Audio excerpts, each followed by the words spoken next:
Hi. Pascal, hi. Hi. Hi, Judy. Hi, dear. How are you? Good. I got your message. Thank you so much. I'll be in touch with you after Robert's wedding. When's that? When is that? May 15th. Wow. Are you going to see it on Zoom, or is it going to be, are you going to be there? I'm going to be there. Oh, brother. Oh, terrific. Yes, I'm very excited. When are you leaving? On the 13th. Oh, Jared, that's Wonderful. great. Wonderful. Ah, Yes, it is. well, with that good news, I was going to give you a call Monday and say, what's up? But hey, I'm glad we could contact. Wow. Face to face. How long will you get to stay there? Until the 18th. Okay, great. Wow. And I guess Amy can go too? Can she and all that? Yeah, it's going to be a very small wedding, something like 17 people. Uh-huh, uh-huh. Sure. Well, the kids are alone or a group, right? What? The kids alone make up a group. There you go. See, that's the important ones. Yeah. Some of the important ones. There you go. I agree with you. Yeah. Mm-hmm. So we'll get together after. I'll be able to tell you all about it. I want to report. That's wonderful That news. is a real simcha. Thank you. Lovely, lovely new Mrs. Caskell to be. Yes, you have Terrific. told us. You've told, I that did she's not know. very, she said to Jerry, do you mind if I call your mom? Oh, That that was it. That's a good sign. Good sign. I said, no, I would hate that. Yeah.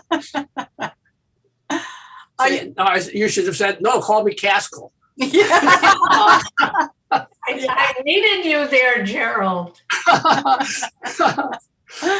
That would have been good. So are you pretty much 100% better? I wouldn't say 100%, but You're getting there. Mm-hmm. it's a longer term process than, Uh-huh. a scab falling off. Yeah, for sure. Sure. For sure. But I'm doing very well. Yeah, it looks like it. You sound like it. It looks like it. And with the plan, wow. Oh, that's just great. That's why being fully vaccinated was immensely important to me. Right. I couldn't imagine getting on a plane and not. Yes. Good. Yeah. Great. And it's going to be. Is it going to be in the U.S. or? Oh yeah, it's going to be in Snug Harbor, Washington. In Washington. What's it called? Snug Harbor. I want to tell my kids. Yeah. It's one of the San Juan Islands. San Juan Mm-hmm. Island. Right. Terrific. Snug Island. Yeah. On the. Did you say the 15th? Snug Harbor. Snug Harbor. And you said on the 15th? Yes. 15th? Yeah. Where is everybody? Not sure. Here's Raquel. I'm not sure about this movie. It really seemed to me to be a spectacular waste of my time. Well, I thought it was very interesting. Huh. Yeah. That was interesting, but man. Raquel, are you on? Yeah. Did you like the movie? I got complicated feelings. Yeah, right. Exactly. Yeah. Uh-huh. That's yeah. Yeah, and I think the fact that it's a Jewish filmmaker makes it more complicated. Doesn't it? Yeah. I didn't realize that. Yeah, I was going to ask about that. I didn't pay attention. Yeah.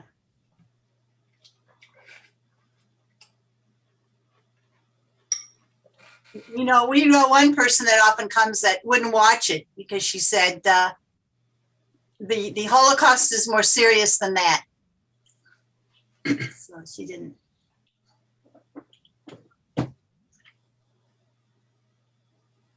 Well, that's one point of view. Yes, it's one point of view, Yeah. right? I tend to agree, but it's only tending. Say that again? I tend to agree, but it's just attending. Not sure, yeah. Not sure, but I mean, the way the characters are portrayed is not to my liking, actually. Hello. Well, I'm always interested to hear what Rabbi Young has to say. That's we felt the same I want to way. know what the hell does Rabbi Young, there he is, There he is. have in mind as the Jewish learning of this piece of crap. Yes. Oh, it wasn't that bad. No, well, it was close. It was close. And I know that probably for two reasons, Wendy Cohn will not be joining us today. Yeah. One of which is that it's her birthday. So if Yeah. you have a chance to say happy birthday to Wendy, today's the day to do it. We did.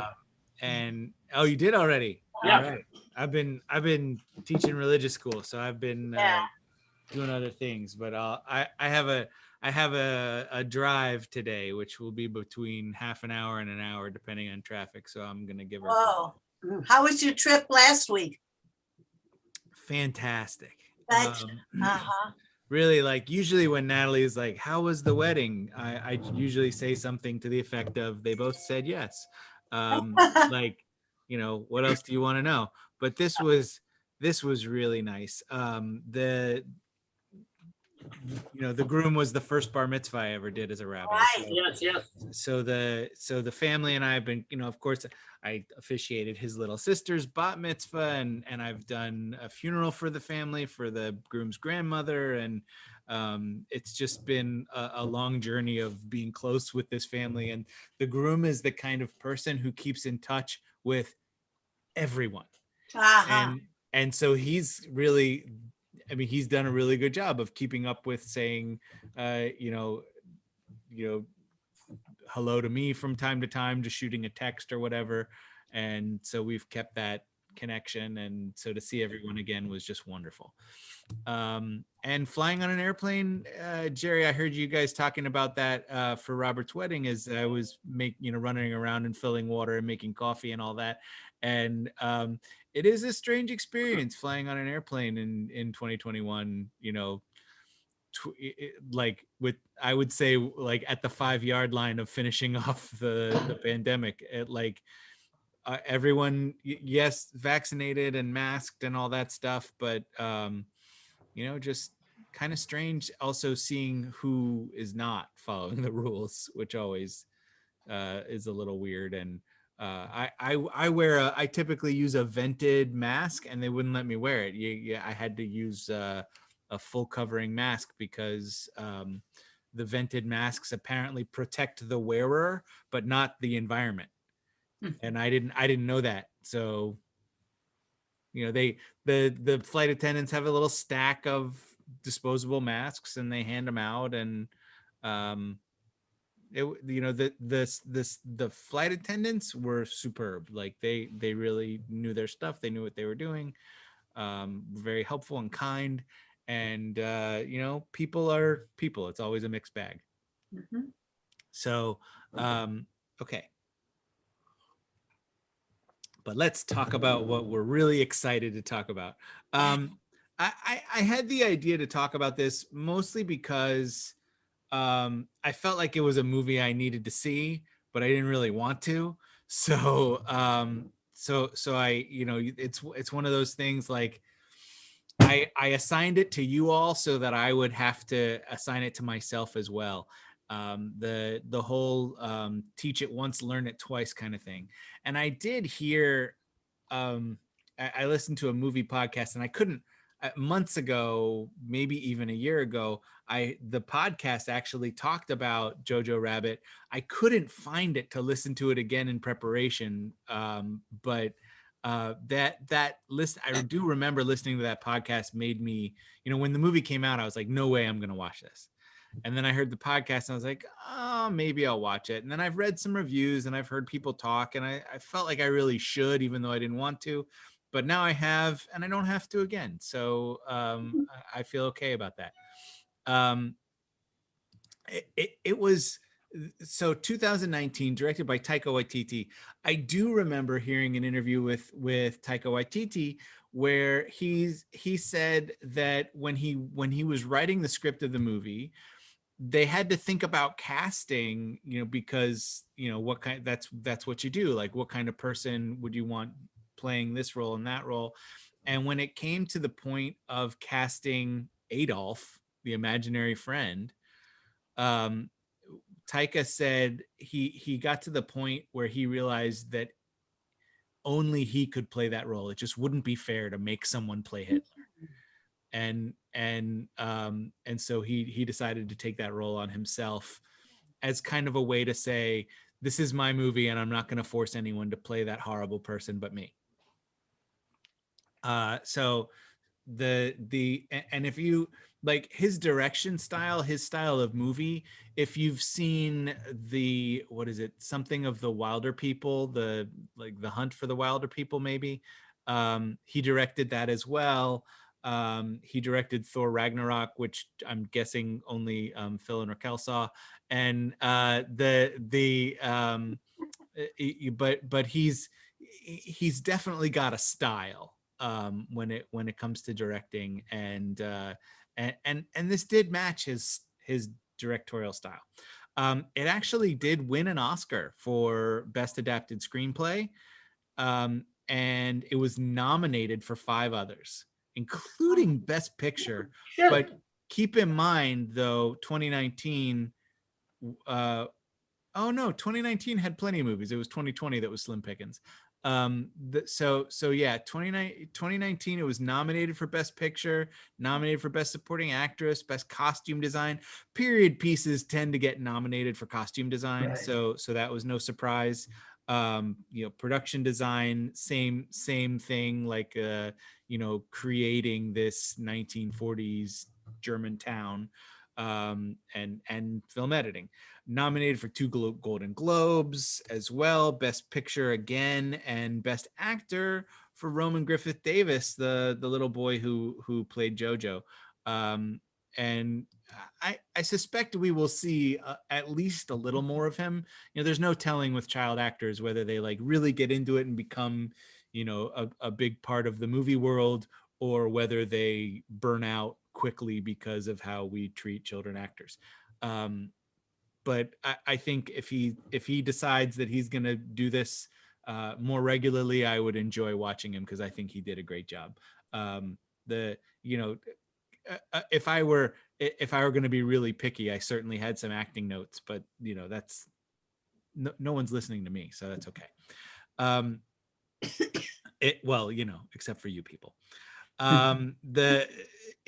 Around the award circuit, another 44 wins and 183 other nominations.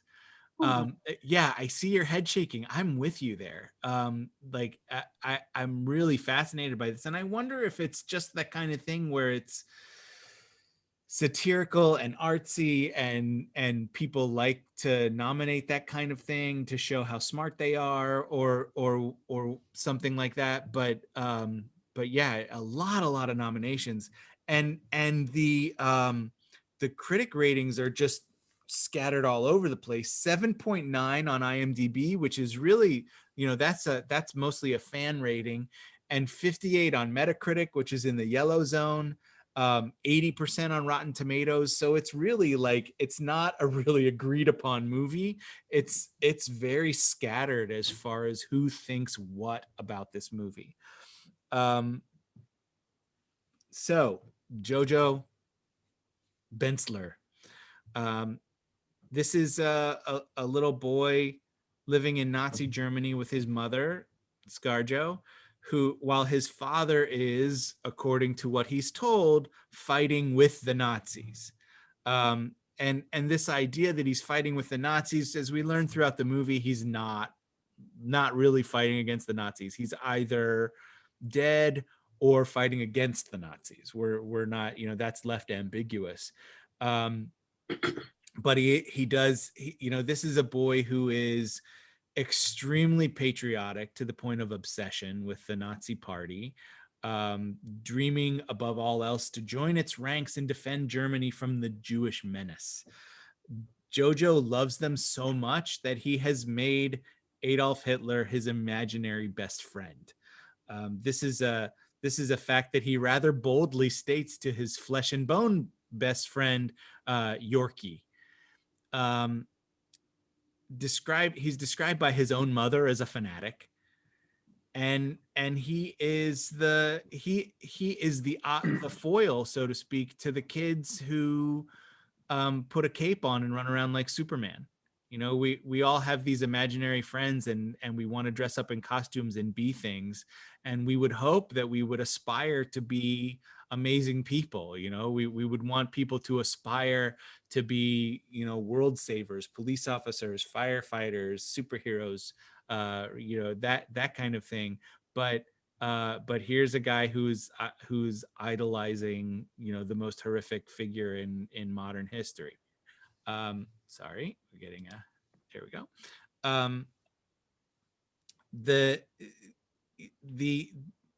The boy, when he joins this Hitler youth camp, which was, you know, that one of the articles I read are like, what are some historical accuracies and inaccuracies about the movie? And they displayed like 10 things that are historically accurate about the movie and 2 that are not.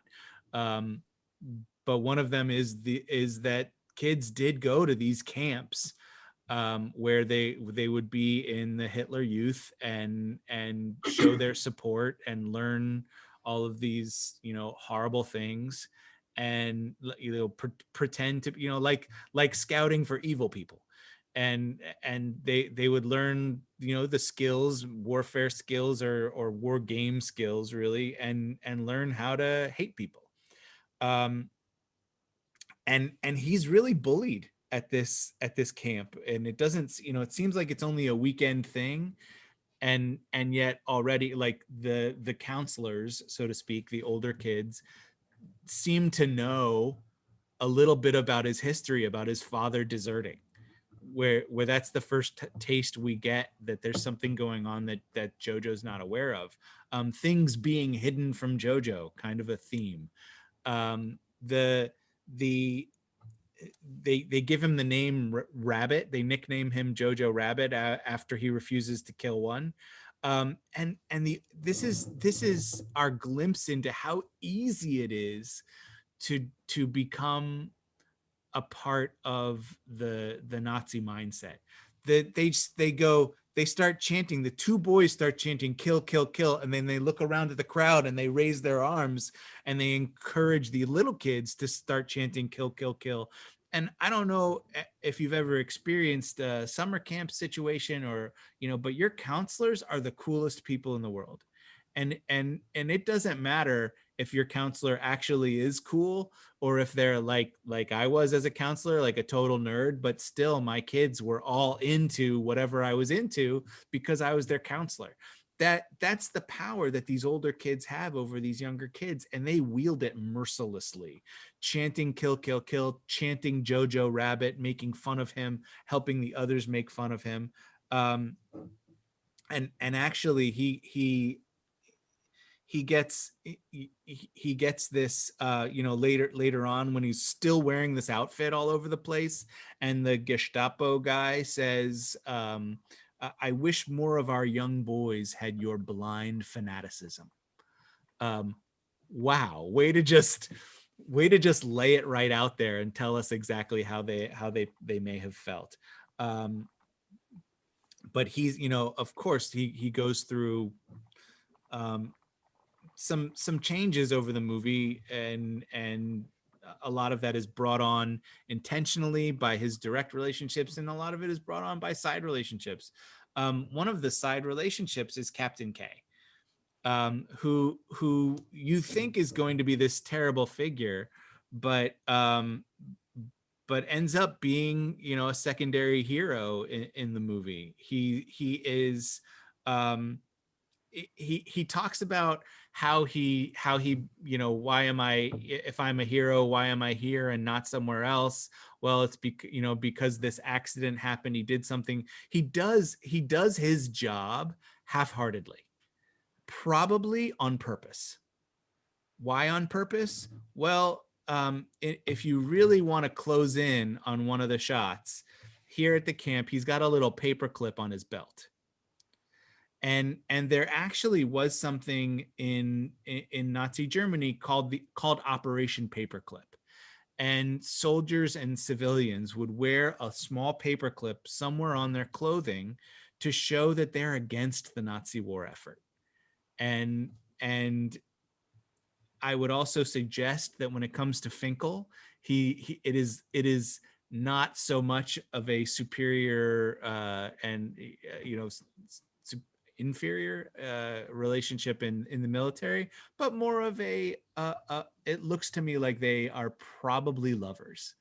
There is a moment where they're kind of talking to each other, and they're standing a little close, and they're looking at each other like they kind of want to hold each other but are restraining because they're in public. And it is a split second moment, but it feels romantic. And then at the end of the movie, and I couldn't find a really good picture of this, but at the end of the movie, they have pink triangles on their costumes, which was, today the LGBT movement has taken that on as a symbol of pride. But in Nazi Germany, homosexuals were forced to wear pink triangles the way Jews were forced to wear yellow stars.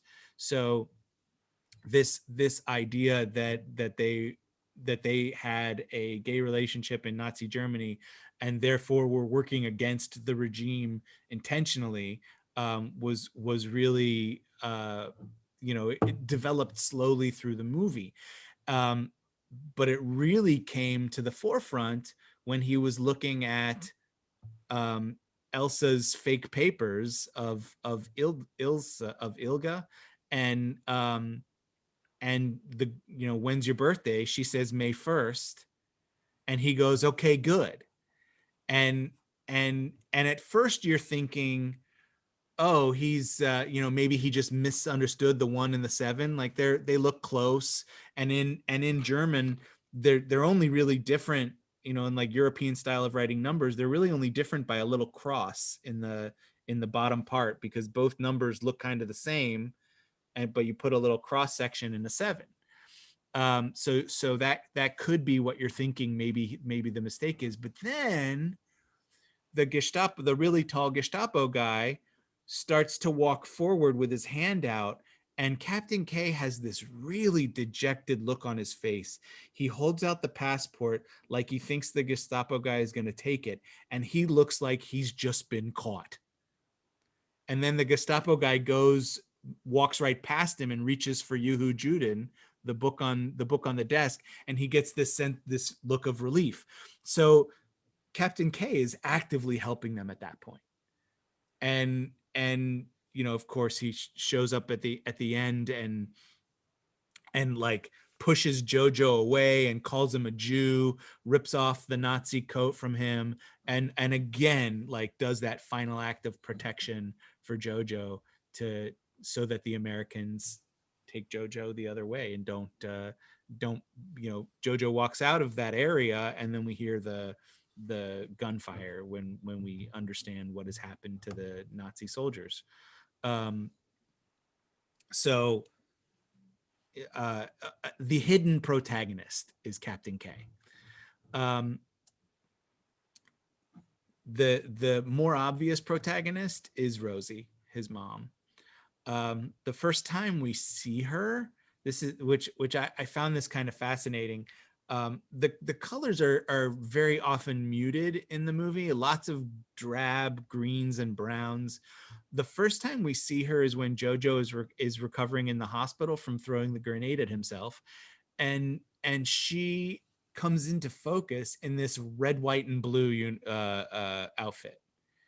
And I actually don't know the colors of the German flag, and I'm sure I could have looked it up, but to me that screams like American, and that's, you know, because I am an American. I am fully aware that other countries use red, white, and blue in their flags, but you know, that idea of, you know, here comes a savior of sorts dressed up in American garb. That's what I got from it, whether it was intentional or not. She this you know, if it's intentional, if it's unintentional as American heroic colors, what it does show is a moment of brightness in this drab, muted gray and brown world, and that's definitely her position in the movie as a bright point. When she's around, things are good, things are okay. She's dancing with him, playing with him, him being Jojo, you know, and of course scolding him and trying to teach him very, very subtly that you know, the Nazi way is not good. Jojo even sees her at one point when he's in the robot costume collecting metal. That was one of the things that was historically accurate. They actually did have people collect metal for Hitler. He sees her putting these resistance papers out for people, and you know, he may or may not fully understand what's going on here, but you know, here she is actively working against what he is doing. And the thing that what I found really touching in the movie was the shoe tying. It came up quite a few times, where she would tie his shoes, usually lovingly, once playfully, where she's they're on the wall in front of the river, and she says, "Oh, your shoes are untied. Let me tie them for you." And she ties them together instead of tying his shoes in. She, you know, trips him up, which is, you know, something that many of us have done to other people, or had done to us, and it's, you know, a cute little, like, he falls and she starts teasing him, "Come on, why, you know, what's wrong with you, are you sick?" And so the shoe tying becomes this really wonderful connection between the two of them, which is why when he and here Jojo doesn't know how to tie shoes, or has he known how to tie shoes all along but doesn't do it so that his mother will tie his shoes, which is what seems more likely at the end when he ties her shoes, when she's hanging on the gallows, and he, you know, we see her feet, but the camera never pans up. We don't see her face. There's a wide shot where we see her full body, but her face is not in focus. And that's also very 10-year-old. The perspective of a child is, you know, only as high as their own height. And I remember as a child, I might have like grabbed the wrong hand, you know, in a crowd. And I know I've watched my children and other children walk to the wrong pair of legs, that, like, you know, mommy and this other woman are wearing the same color pants, and the kid walks to the wrong pair of pants. That's because kids aren't looking up. They're looking forward.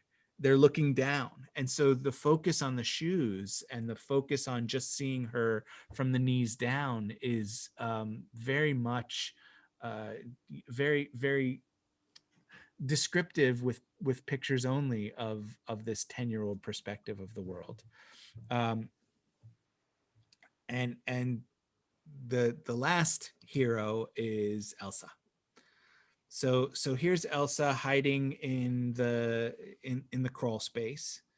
Thomasin McKenzie, who's the performer who plays Elsa, she really found it important to portray her character in a heroic way because she's the only Jewish character in the film. So the actress said that she felt like she was representing Judaism. Now, I don't think she is Jewish. I don't think the actress is Jewish. Taika Waititi is half Jewish. His mother is Ashkenazi and his father is a native New Zealander. But she has these these moments where she's the intelligent teacher who just gives it to him straight without giving away the farm, so to speak. But like when he says, what are Jews like? He says, we're just like you, only human.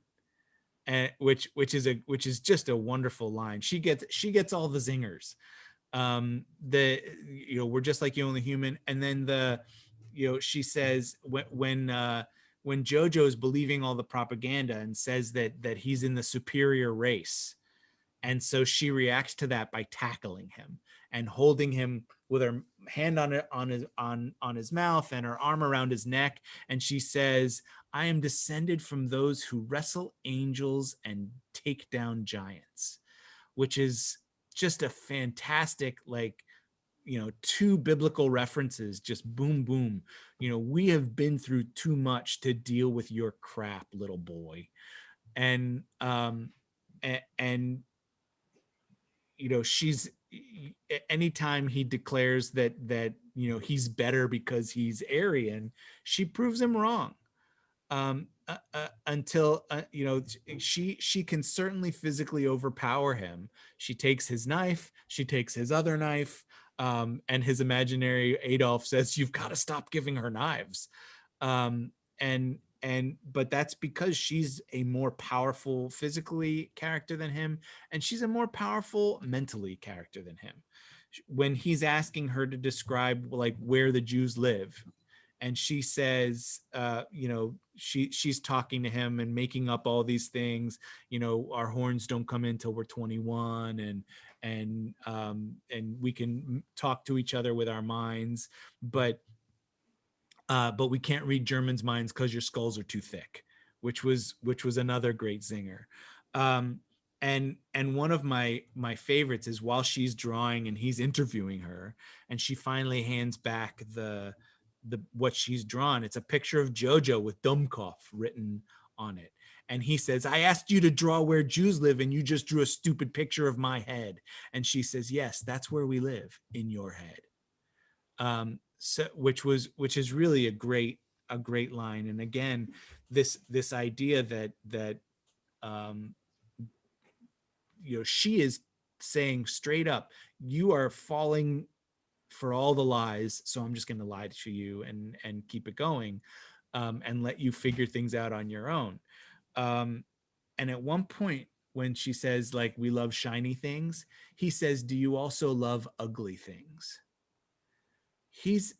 And she, she says yes, and she doesn't really understand what he's asking. But then he asks imaginary Adolf in the next scene, do you think I'm ugly? And Adolf says, well, yes. And so in reversing those two scenes, I think that Jojo asked her, do you love ugly things, as a way to say, could you love me? He, at this point in the movie, he is changing, and he's realizing that maybe it's not Jews who are the hideous, ugly things. Maybe it's us. And then at the end, when he tells her, Germany won the war and she can't ever leave, that of course he's trying to say, I don't want you to ever leave. And they talk about, do you love me? And she, yes, I love you as a little brother. And it is a totally appropriate kind of love that they develop, that she's, she starts to understand in a certain way what he's gone through to get him to the point where he can be such a fanatical person, and to the point where he comes in with the knife and stabs her in the shoulder, and she just lets him. She sees that he's in pain. She might even know that Rosie has been hanged at this point, and he of course is going to blame her because she's a Jew, but she just kind of lets it happen, just to say, I know you're in pain, I will take some of your pain, And then she takes his hand, like, I'm not going to let you do any more than this, but I get it. And no one gets it like she does. No one understands the pain of loss the way Jews in Nazi Germany understood, especially at the end when she had lived through it all. This is, presumably one of the reviews I read, like, told exactly what date this must have taken place because it would be because of when the Americans came into Germany. I don't remember that date, but this idea that it's the end of the war, she's still alive, and that means she gets all the pain. One of my Israeli friends used to say to me, there's a thing that people said in Israel when someone dies that always bothers him, and the phrase is, may you know no more pain. And it's of course said in Hebrew, but the idea that may you know no more pain, my friend said the reason that he didn't like that phrase is because the only way you feel no more pain is if you're the next death. So he hates that phrase because pain means you're alive. And so we have that dichotomy that she has been living a life of pain, and yet she survives. And so they dance to "We Can Be Heroes," which is, that scene at the end is very silly, and of course it's my definition of a comedy when there's a party at the end. So if they're dancing, it's a party. And also the fact that he's dancing even though he says dancing is for people without jobs, and his mother says dancing is for people who are free. So they dance because they're free. And she, who knows what happens to the two of them after the David Bowie dance off tribute, but they, presumably are certainly free. And then all we get at the end is the mini poem from Rainer Maria Rilke. Let everything happen to you, beauty and terror, just keep going. No feeling is final.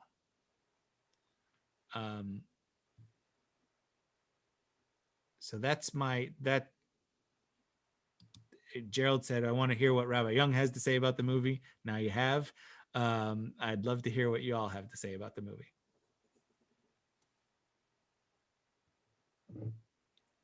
Wow.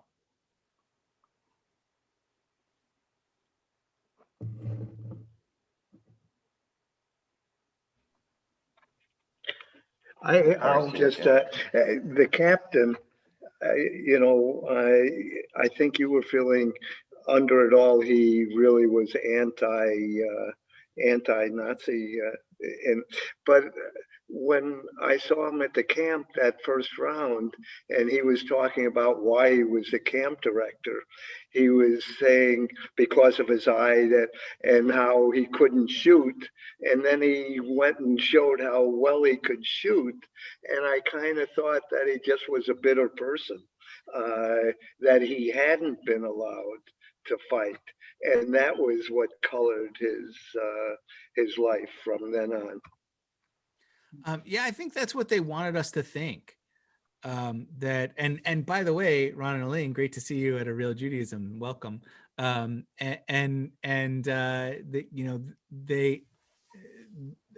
think that idea that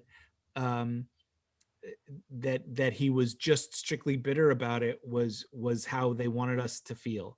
But then the next scene when he was training them at the pool and just sitting by the side of the pool drinking with his boyfriend, I'm going to call him a boyfriend because I think that's the relationship.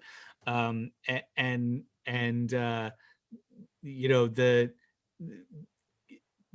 like totally ignoring the trainees who are struggling in the water with their packs on and their shoes on. And he talks bitterly about it. He's like, here I am training them in the water in case the Nazis ever fight in a swimming pool.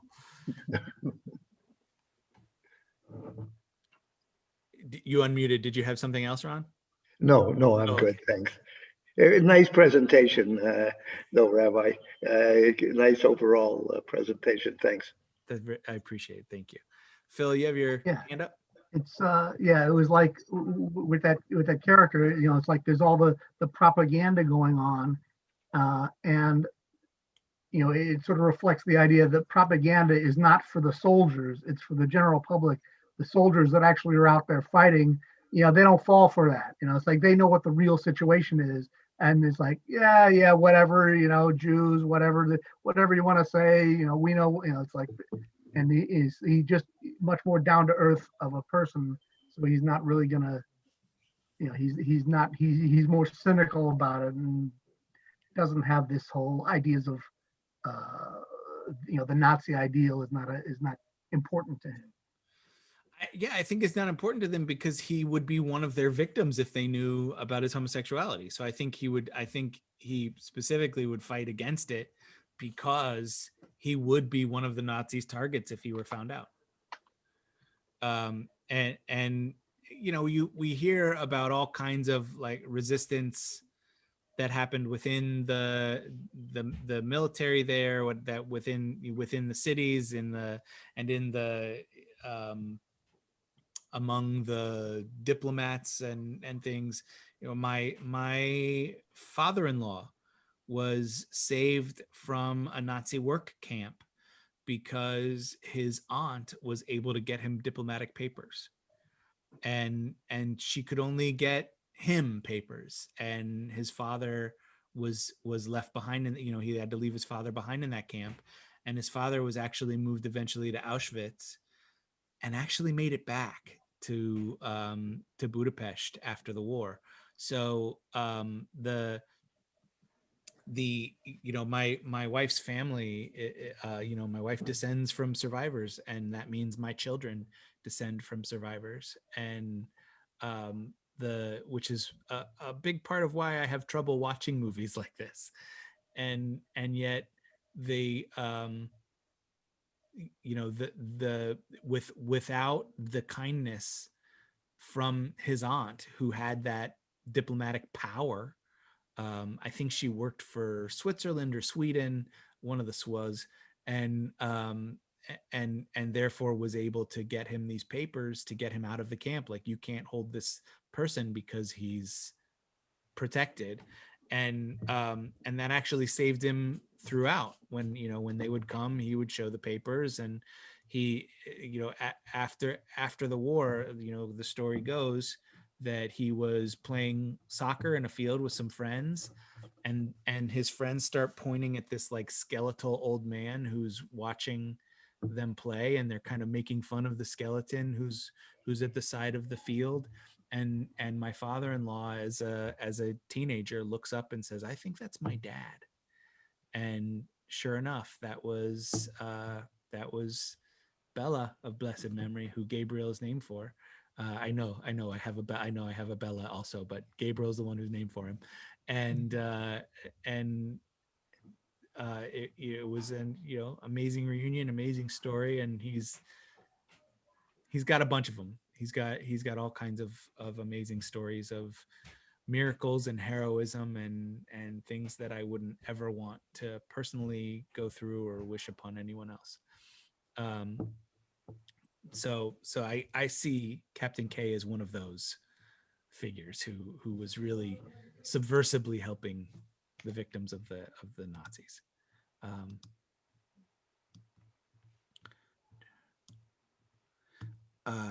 So I'm reading in the chat, Jojo Rabbit would make an interesting double feature with Volker S's film The Ogre, which I don't know at all. I wasn't even aware that film existed. So is it, knowing now that I've said that I have trouble watching these kind of movies, do you stick with that suggestion, Raquel? It's a drama, so it might make it, I don't know, because I don't know for you if the comedy element of Jojo Rabbit made it more difficult than if it had been a drama. Honestly, I don't know either. I think it's part of what made me not want to watch it. I'm having trouble figuring out how I feel about it too, and some of it is because of the comedy element. But yeah.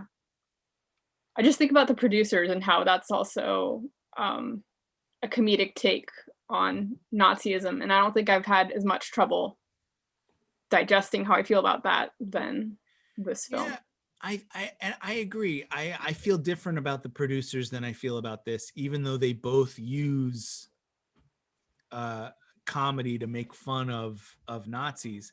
I'm sorry. Hold on one second.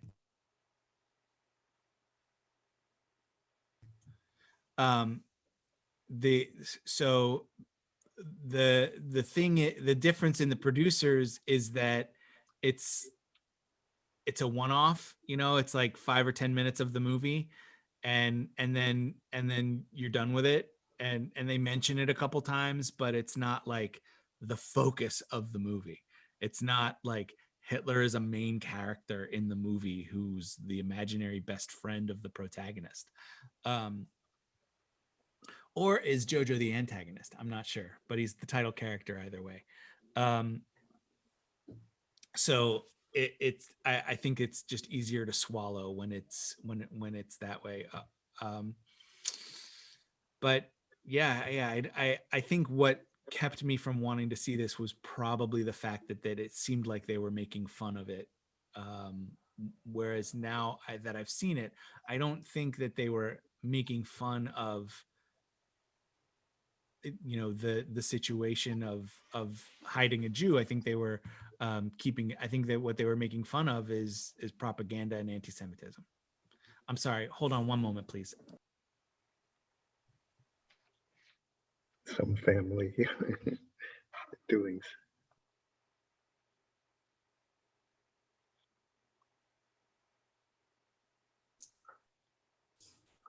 Who's the guy that is the guy that made up all these other funny anti-Hitler ones, like in The Producers, and who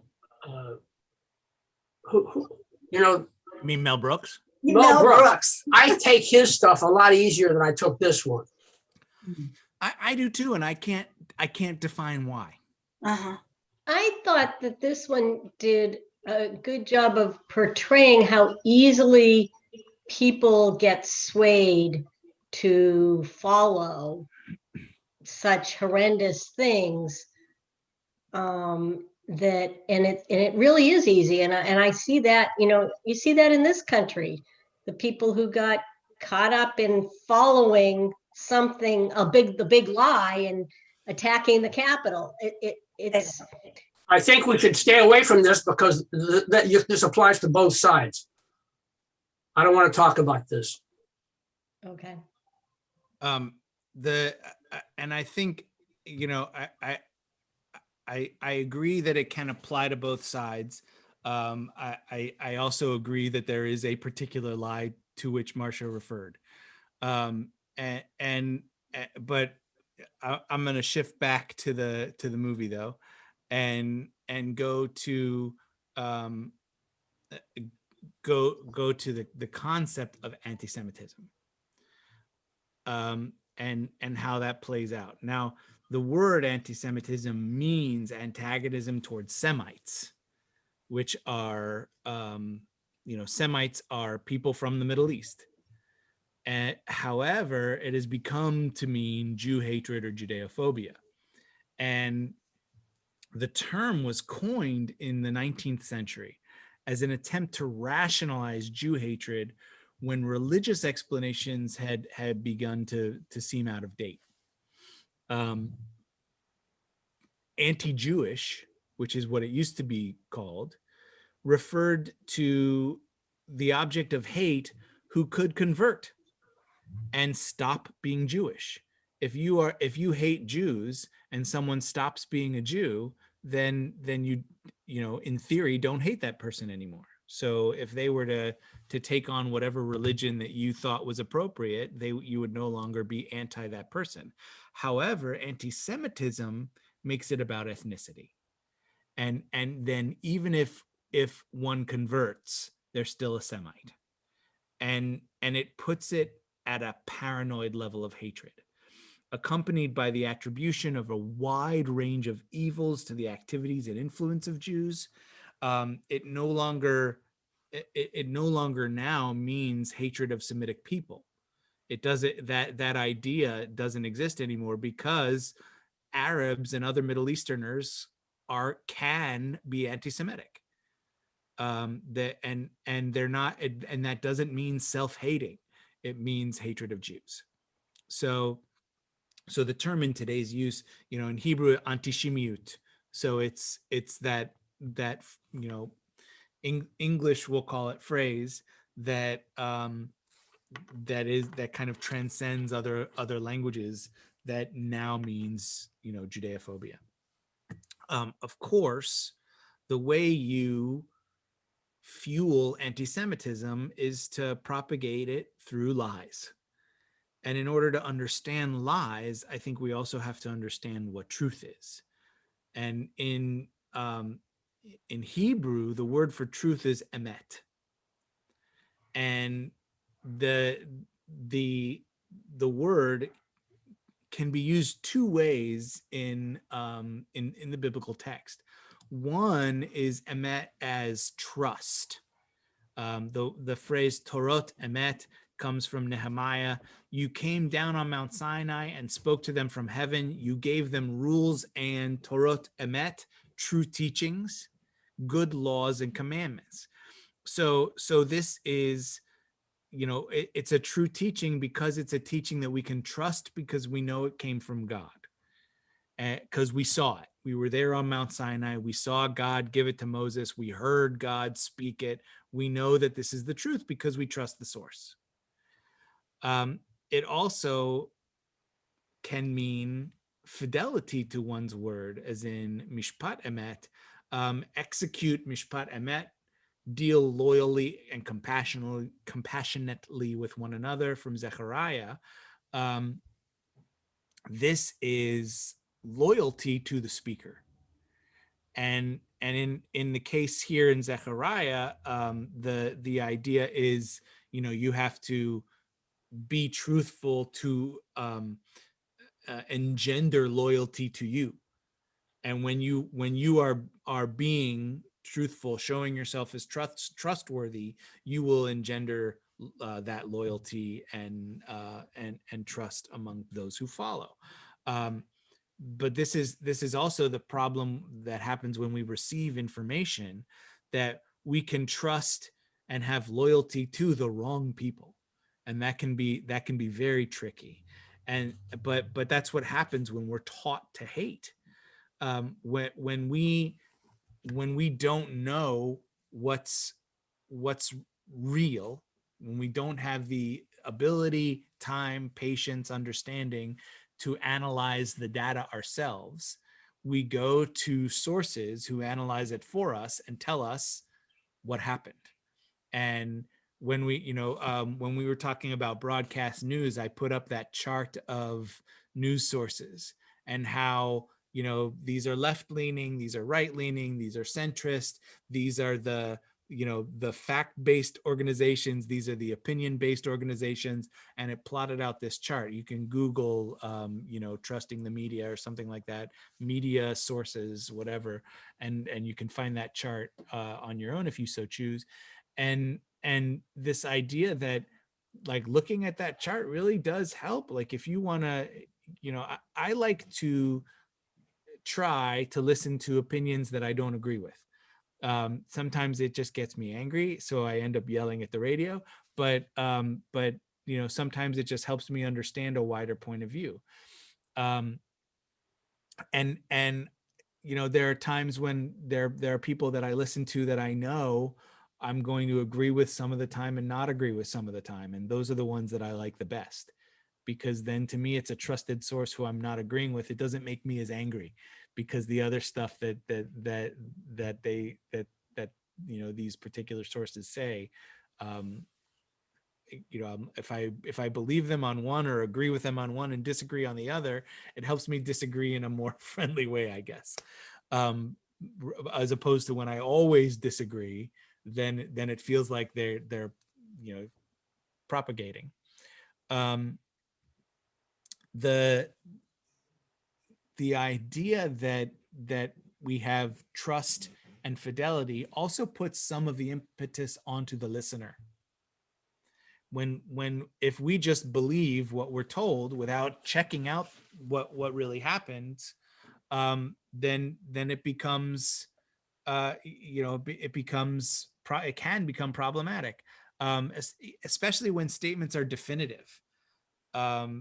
To say, America is not X, America is Y.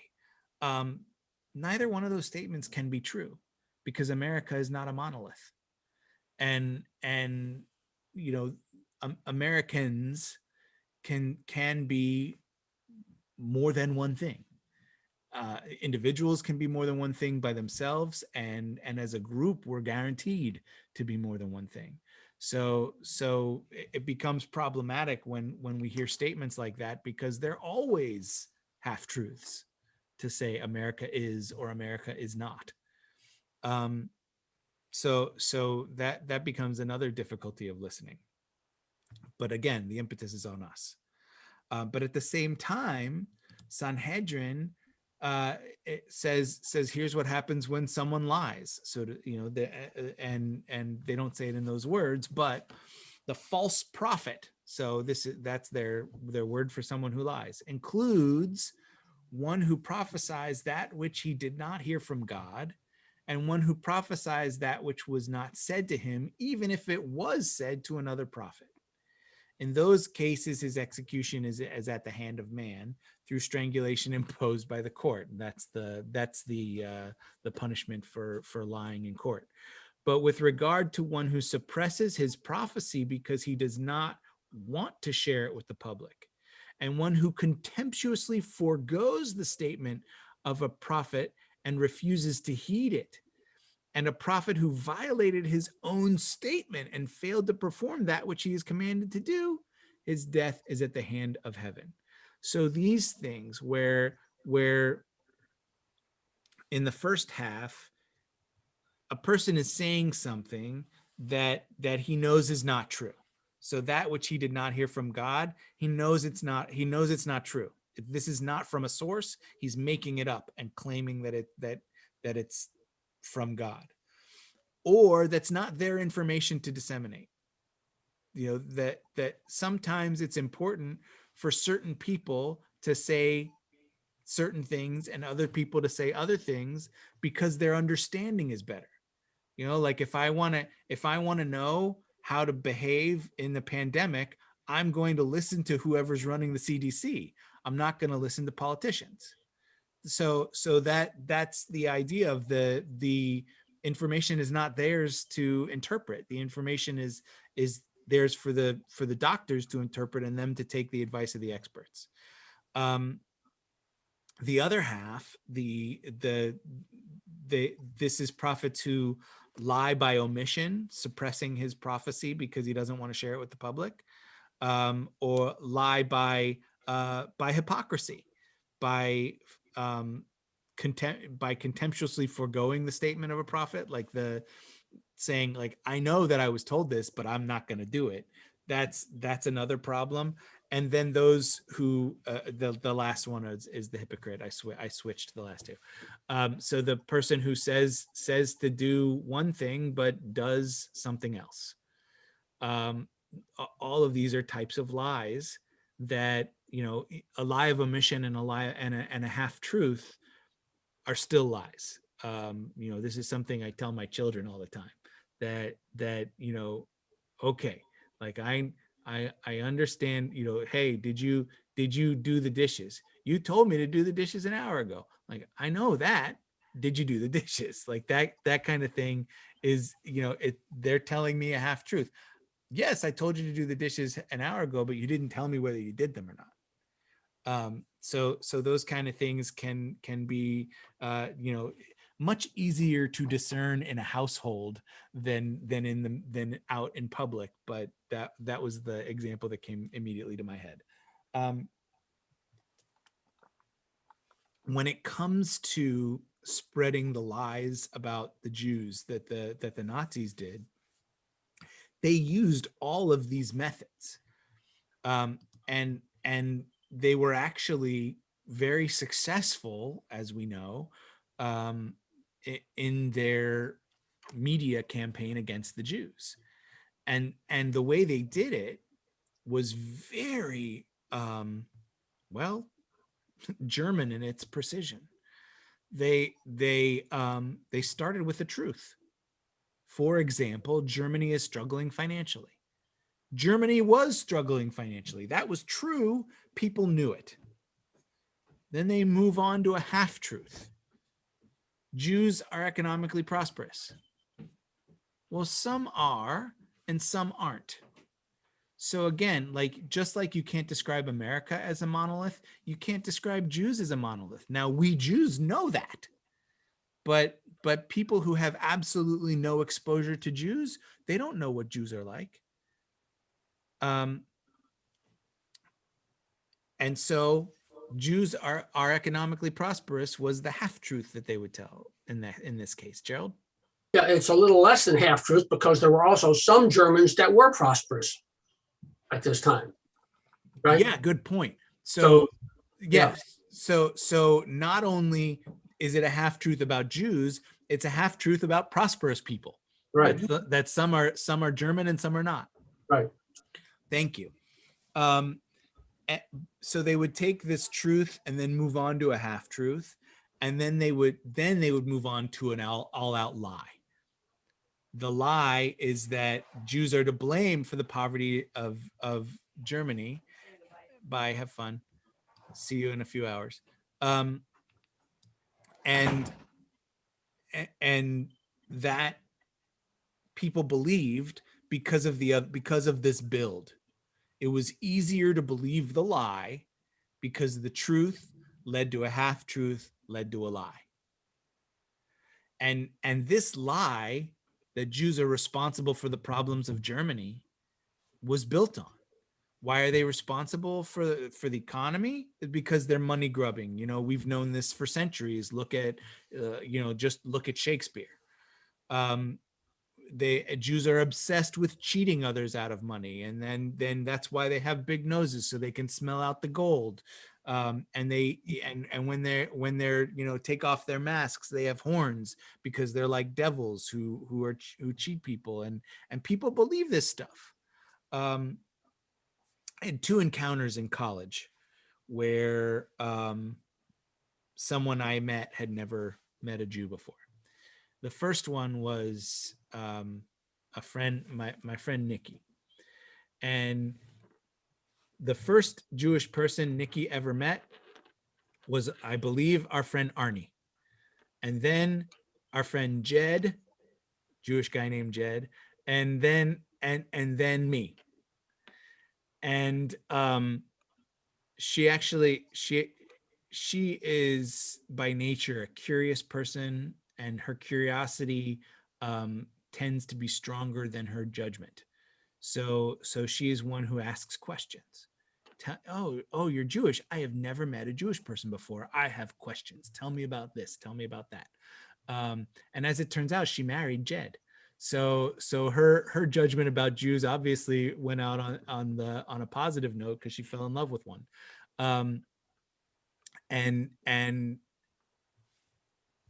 So that deals with the responsibility of the listener.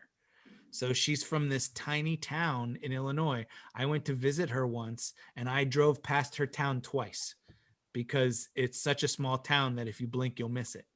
And so of course she had never met a Jewish person, and she reacted very positively to meeting Jews. Another was a high school principal.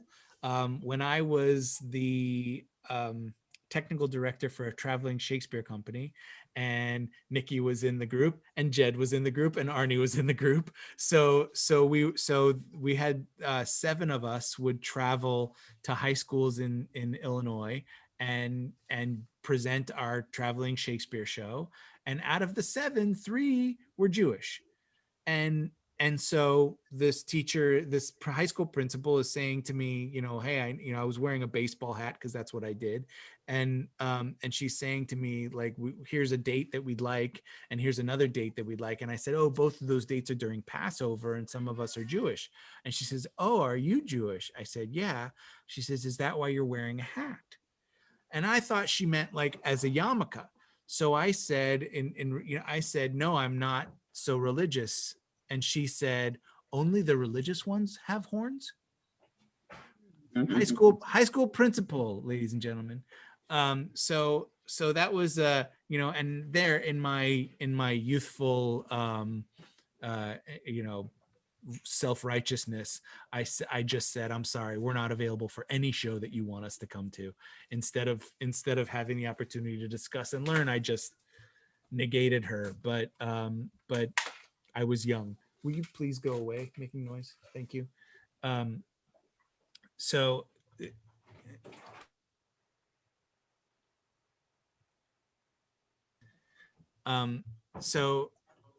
the again, responsibility of the listener and the ability to react either way. Here's an adult who runs a school who believed that Jews had horns. Why does she believe this in middle Illinois? Like, this is Illinois in the 90s. This is not Germany in the 40s. Because it is much easier to propagate lies than to propagate the truth. It's much easier to teach hate. And in the movie, these lies create the need for Jojo to make his expose. I was fascinated by the way that expose here is the same word in English / French / German. So I don't know if they use the word expose in German the way we use it in English, as like a French derivative that's become English, like bon appetit, but that's just an etymological fascination of mine. But he wanted to create this expose of what Jews look like and how they behave and how they live, so that he could deliver his research to Hitler and help with this idea. The problem with this, like, kind of falling for the lies idea and acknowledging that these are lies takes one thing or dismisses one thing, maybe unintentionally, and that is that the final solution did not happen overnight. It was not hunky-dory one day and Kristallnacht the next. It was a very slow leaking, a slow drip of these lies and half-truths and all-out omissions that slowly and gradually took away people's freedoms, took away people's right to move, and then eventually became the Holocaust. Their power was taken away from them lie by lie, and their prison of lies was built up brick by brick. Not just the Jewish prisons, the ghettos.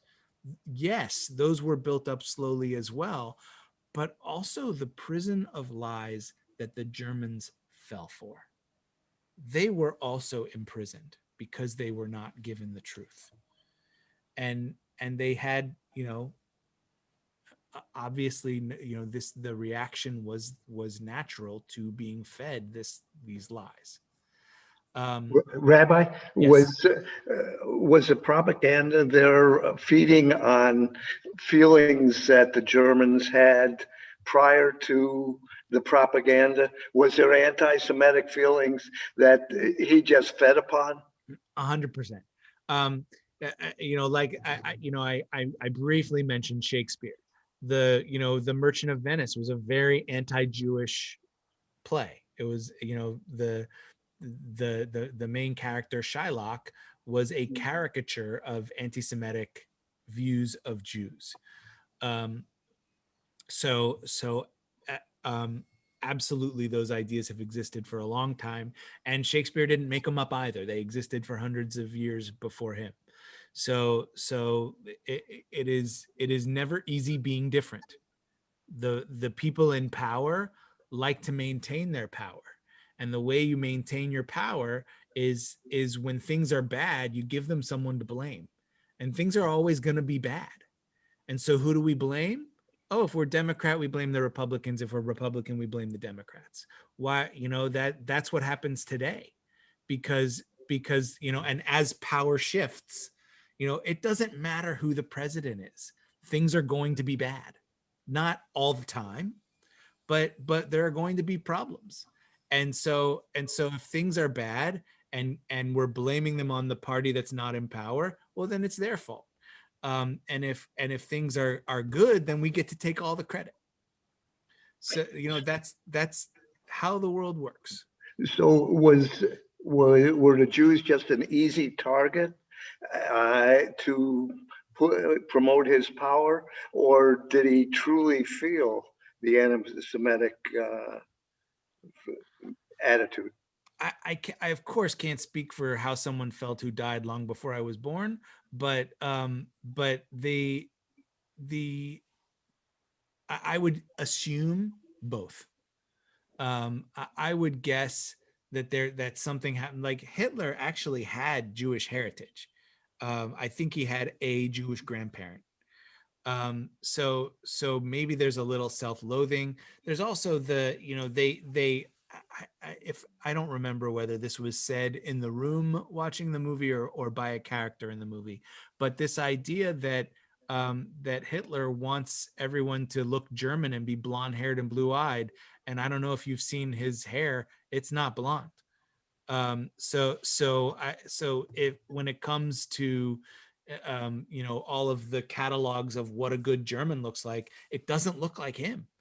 So that again, like the charisma that it takes to propagate hatred towards people who you kind of look like is pretty amazing. And I think that because things were so bad, it made it easier to reach out and blame anyone. And Jews were not the only ones blamed. They did a lot of hate towards anyone who was different. Gypsies and homosexuals and any, I think even Catholics was that one of the Christian group that was persecuted there. But again, like Jehovah's Witnesses. Sorry? Jehovah's Witnesses. Jehovah's Witnesses, communists, all of these groups were targets of hatred. If you are not like us, you're wrong. It's a terrible way to view the world, and as we witnessed and continues to be, and it's still like that idea of if you're not like us, you're wrong. That, like, no one is immune to that. We deal with it every day. In fact, Richard Brody in the New Yorker, in his review of the movie 2 years ago, says this very thing. He says, although Jojo Rabbit is set during the Second World War, the target of the movie's derision is self-evident. It goes beyond the particulars of its drama to mock the people who hate on the basis of ethnicity, to expose the power of propaganda and adult manipulators to inculcate such hatred in children, and to suggest an eventual cure for such hatred, namely personal relationships that prove the humanity of the persecuted minority. In Jojo Rabbit, the Nazis, as the iconic extreme of genocidal hatred, stand in for current day haters. And I think this was the most prescient review of the movie that I was able to read. The idea that we continue to do this to ourselves, that we continue to propagate hate, and there's no way to make this stop until we are willing to just listen to the other.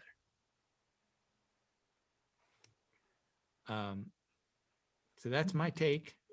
Thank you again for being here on this cheery, lovely topic.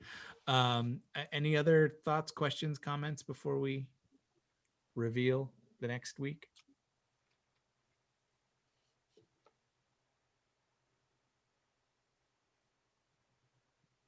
Okay. So next week next week is Mother's Day.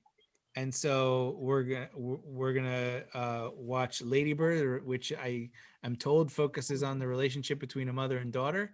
I have not seen this movie either, so we'll see what happens. So next week is Lady Bird for Mother's Day, still at noon. And the week after is Shavuot. So instead of noon, it will be at 9 p.m. Pacific. And we're going to do the invention of lying. So for Shavuot, for May 16th and 17th, that's Sunday evening to Monday morning, there's going to be an all-night study. It is customary on Shavuot to do what's called Tikkun Leil Shavuot. But we're doing this not just by ourselves, but with 35 other congregations from across the country. So each, if you register for this Shavuot program, and I'm going to put the registration link in the chat, make sure I spelled it right. So if you register for this Shavuot, this Tikkun Leil Shavuot, which is, it's Sunday from 7 p.m. Eastern on Sunday to 8 a.m. Pacific on Monday. And every hour you have choices of people who you'd want to learn from. And you can go by topic, or you can go by teacher if you know the people around the country. I'll be teaching at 9 p.m. the invention of lying, so that'll be our Real Judaism for next week, for that week, 2 weeks from now. And I'll also be leading an Erev Shavuot service at 7 p.m. Pacific. So you're more than welcome to get those links. Now, if you register for the sessions, if you go to this bit.ly link, bit.ly/Shavuot 5781, if you go to that link for free registration, it will give you all of the links for all of the sessions. Some hours you have a choice of 4 different teachers. Some hours you have a choice of 2 different teachers. Some hours it's just one teacher. So whatever it is that you decide, you get all of the links in like this PDF catalog once you register, that will be emailed to you. And but I will tell you, as the advantage that you guys have, the link to be at the service and the link to be at the Real Judaism session are the same link that you used to come in today. It's rdyzoom.com. So you can register, or you can just use rdyzoom.com and join us for those couple of hours as we bring in Shavuot in 2 weeks. And that's my story, and I'm sticking to it. So thank you all again. Hopefully we'll see you next week, if not sooner. Thank you, Rabbi. Thank you. Thank you. Have a great afternoon.